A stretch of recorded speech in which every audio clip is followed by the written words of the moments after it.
Welcome to our channel వంటింటి వైద్యానికి care of address అయిన మనతో పాటు ఉన్నారు డాక్టర్ మధుసూదన్ శర్మ గారు. సార్తో మాట్లాడి ఈరోజు మన కోసం ఎలాంటి మేకింగ్ వీడియో అంటే మన అందరికీ కూడా చాలా హెల్త్ ఇష్యూస్ ఉంటాయి. ఆయుర్వేదిక్లో ఎలాంటి ఐటమ్స్ తోటి మనకి మంచి వైద్యాన్ని అందించవచ్చు అనేది సార్ మనకి ఎప్పుడు చెప్తూ ఉంటారు కదా. సో ఈరోజు మన కోసం ఏం చేసి చూపించబోతున్నారు అనేది అడిగి తెలుసుకుందాం. నమస్తే సార్. నమస్తే సార్, మన ప్రేక్షకుల కోసం ఈరోజు మనం ఏం చేసి చూపించబోతున్నాం? సో దైనందిన జీవితంలో ఎదుర్కొన్నటువంటి వివిధ అనారోగ్య సమస్యలకు సంబంధించి కొన్ని వీడియోస్ చేద్దామమ్మా. ఉదాహరణకి వెయిట్, అదేవిధంగా ఈ ఆస్తమా, అలర్జీలు, తర్వాత షుగరు, ఇలాంటి అనేక రకాల సమస్యలతో బాధపడుతున్నారమ్మా. వాటికి సంబంధించి ఒక్కొక్క వీడియోలో ఒక్కొక్క వ్యాధి గురించి చెప్పుకుందామమ్మా. Okay sir. మనం ఈ వీడియోలో ఆస్తమా వ్యాధికి అనుభవ వైద్యం అనేటువంటి ఆసక్తిదాయకమైనటువంటి అంశాన్ని గురించి తెలుసుకోబోతున్నాం. ఆస్తమా వ్యాధి, ఈ ఆస్తమా వ్యాధితో సతమతమైనటువంటి వాళ్ళు కోకొల్లలుగా ఉన్నారంటే అతిశయోక్తి కాదు.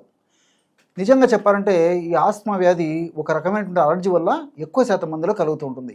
ఈ అలర్జీ వాతావరణ కాలుష్యం వల్ల కానీ, తీసుకునేటువంటి ఆహార పదార్థాల వల్ల కానీ, లేకపోతే మరి కొన్ని రకాలైనటువంటి ఔషధాల వల్ల కానీ, ఇలా వివిధ రకాల కారణాల రీత్యా ఈ అలర్జీ ప్రేరితమైనటువంటి పదార్థాలు మన దేహంలో ప్రవేశించి ఆ యొక్క ప్రభావం చేతనే ఈ ఆస్తమా వ్యాధి వస్తూ ఉంటుందన్నమాట. ఈ ఆస్తమా సమస్య వచ్చినప్పుడు పిలికుతలు వచ్చేటువంటి పరిస్థితి ఏర్పడుతుంది. ఈ ఆస్తమా ఉన్నట్టుండి వచ్చేటువంటి పరిస్థితి ఏర్పడుతుంది. కొంతమందిలో ఉదయం పూట రావచ్చు, కొంతమందిలో రాత్రిపూట రావచ్చు, కొంతమందిలో సీజన్ను బట్టి ఈ యొక్క సమస్య కలుగుతూ ఉంటుంది. వచ్చినప్పుడు పిలికుతల్లాగా శబ్దాలు వచ్చేసేసి మరి గాలి పీల్చుకోవడానికి వదలడానికి చాలా అవస్థ పడుతుంటారు. ఈ సందర్భంలో కూడా మరి కొంతమందిలో దగ్గుతో కూడినటువంటి ఈ యొక్క సమస్యలు కలిగేసి ఆ దగ్గు కూడా కళ్ళే రాక సతమతమవుతూ గట్టిగా ప్రయత్నం చేస్తే కానీ కొద్దో గొప్ప కళ్ళే రాకుండా ఉండేటువంటి పరిస్థితి ఏర్పడుతుంది. ఆ కళ్ళే వచ్చినప్పటికీ కొంతమందిలో దుర్వాసనయుక్తమైనటువంటి కళ్ళ ఉండేటువంటి పరిస్థితి ఏర్పడుతుంది. కొంతమందిలో వాసన లేకుండా కూడా ఈ యొక్క కళ్ళ ఉండేటువంటి పరిస్థితి ఏర్పడుతూ ఉంటుందన్నమాట. మరి ఈ యొక్క సమస్యకు సంబంధించి చాలామంది చాలా రకాల ప్రయత్నాలు చేస్తూ ఉంటారు. ఇన్హేలర్స్ కూడా వాడుతూ ఉంటారు అనమాట.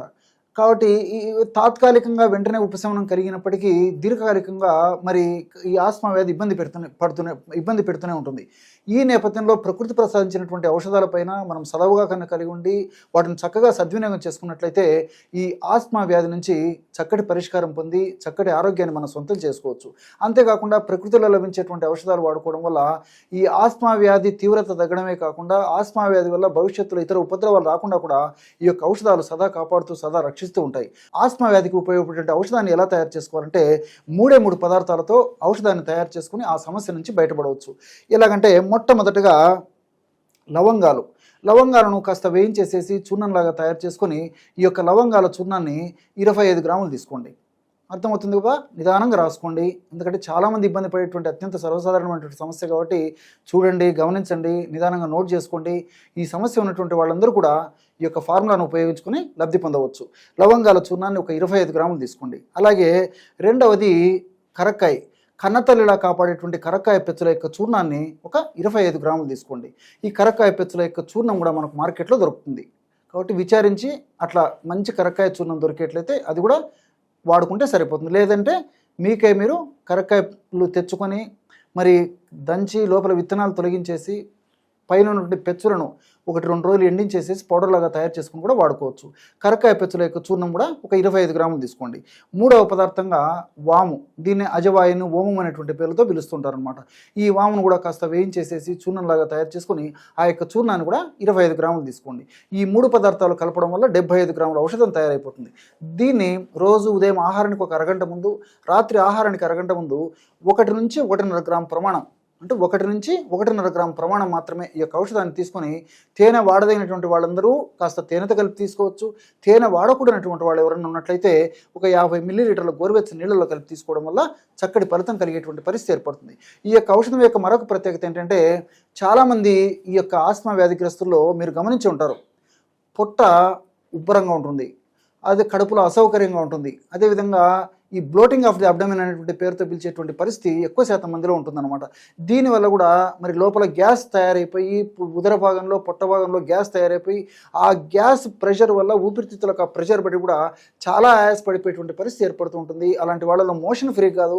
ఈ యొక్క ఔషధం వాడుకోవడం వల్ల మరి ఆయాసం తగ్గడమే కాకుండా ప్రేవుల కదలికలు బాగా జరిగి మోషన్ ఫ్రీగా అవుతుంది. కడుపు ఉబ్బరము, అదేవిధంగా కడుపుల వికారము, అసౌకర్యం ఇలాంటి లక్షణాలు కూడా తగ్గేటువంటి పరిస్థితి ఏర్పడుతుంది.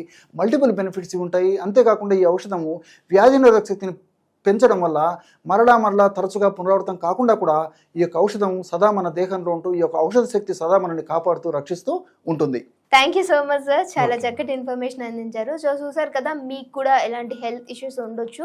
ఒకవేళ మీకు ఏమైనా ఇలాంటి ప్రాబ్లమ్స్ ఉంటే డెఫినెట్గా దీన్ని ట్రై చేయండి. ట్రై చేసిన తర్వాత మీ వాల్యుబుల్ కామెంట్ అనేది, అంటే మీ రివ్యూ ఎలా వచ్చింది, మీకు ఇది యూజ్ అయిందా లేదా, సో ఇంకేమైనా మీరు ఏమైనా ప్రాబ్లమ్స్ ఉన్నాయా అవన్నీ కూడా మీరు రెక్టిఫై చేసుకుని మాకు కామెంట్ చేస్తే సార్తో డిస్కస్ చేసి ఆ వీడియో కూడా చేయడానికి డెఫినెట్గా మేము ట్రై చేస్తాం. ఇంకో వీడియోతో మళ్ళీ మీ అందరి ముందుకు వస్తాం. చూస్తూనే ఉండండి అవర్ ఛానల్.